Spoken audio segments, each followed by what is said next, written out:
it is very difficult for people to be able to participate in the system. And it affects most businesses, more than you would know. So my focus today is to talk to you from a business perspective, because for far too many companies, the cost of litigation is too high and the risk is too great. Settlements are coerced.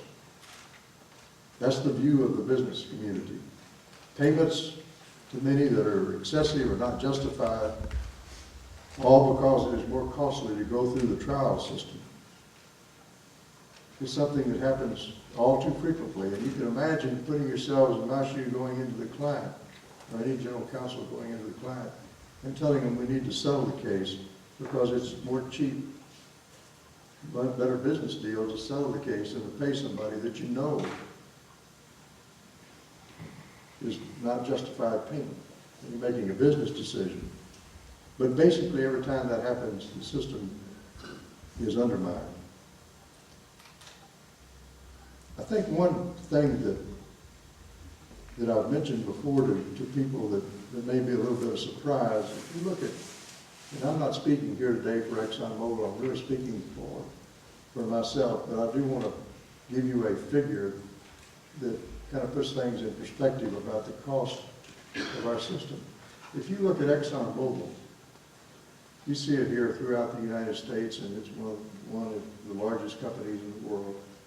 But what you're seeing here in the United States is only maybe a third of the business that we have worldwide. Almost 3/4 of our business actually is outside the United States, whether it's measured in people, profits, revenue, whatever you want to measure it in. Most of what you see in regard to our business is outside the United States. Now you look at my legal budget throughout the world, over 3/4 of the cost of the legal budget is in the United States versus the entire rest of the world. To give you some kind of perspective about how costs are viewed by business people and how it jumps out at you if you're a business leader. The first problem that continues to find solutions, and I'm not going to give you a lot of help on this one either, is the cost of discovery. Business leaders would think it a joke if you look at the federal rule number 1. And I don't know whether you read it lately, but that rule mandates that the rules be construed to secure the just, speedy, and inexpensive determination of every action. And then, of course, that rule goes on to be violated for the entire rest of the rules in the book. The first question an efficiency expert in business would ask about discovery is there waste? And if there is, shouldn't there something be done to start trying to eliminate it? Where are the guidelines to ensure the proper balance between access to crucial information and then let's see if we can find it crowd?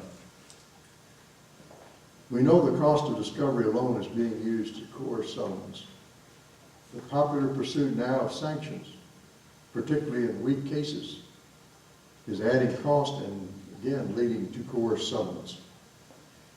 Courts need to be very careful in not allowing abuse in the use of discovery. We know that e-discovery is a mess, and many courts simply do not understand the magnitude of the problem. Compliance with e-discovery from a cost standpoint of companies is a killer.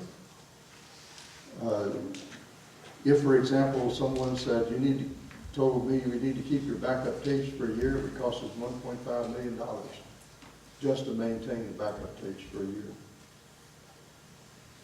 Now, Judge Lee Rosenthal of the United States District Court, the Southern District of Texas, has done a lot of work with the Rules Committee at the federal level and made great strides in trying to work on improvements on the e-discovery area.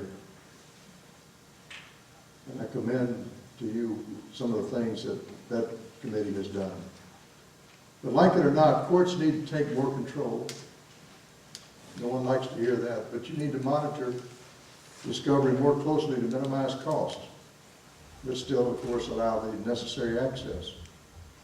It can be done by placing limitations on the scope early in the process, unless and until broader discovery is clearly warranted. But there must be more early hands-on management of discovery, or otherwise the costs simply get out of hand.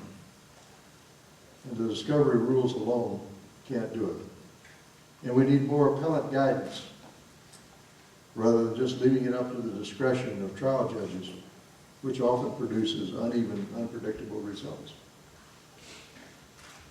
The second area, which I think needs some further consideration, is in regard to punitive damages.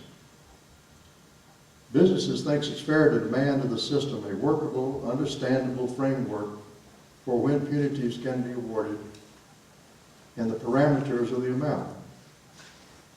Again, raging inconsistency remains in the punishment, and the line between negligence and beyond is often blurred, and you don't really get a clear understanding if you look at the jury instructions. The fact is that few companies can afford to roll the dice in a system that has such high risk and is unpredictable. It becomes, in essence, a game for the lawyers, and of course the business people, right or wrong, view it as legal blackmail.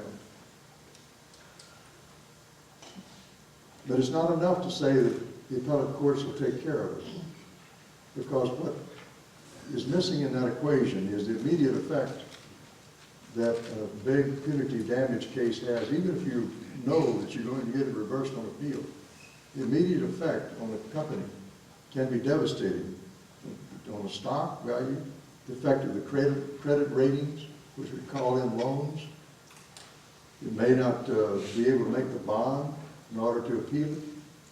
Auditor issues that you have with auditors nowadays and trying to talk about what charges need to be taken under increased scrutiny.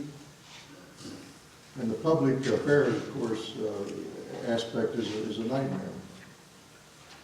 Courts could help. I'm not talking about just doing away with punitive damages in cases where it's justified, but courts could help in addressing punitive damages earlier in the case and eliminating it in cases where the punishment is not warranted, so that those cases could be taken to trial. You take guidance from the Supreme Court State Farm decision in this regard. The court stated that punitive damages serve the same purpose as criminal penalties, but defendants subjected to punitive damages in civil cases have not been accorded the protections applicable in criminal proceedings. This increases our concern over the imprecise manner in which the punitive damage system is administered. And then the court went on to say that vague instructions do little to aid the decision maker.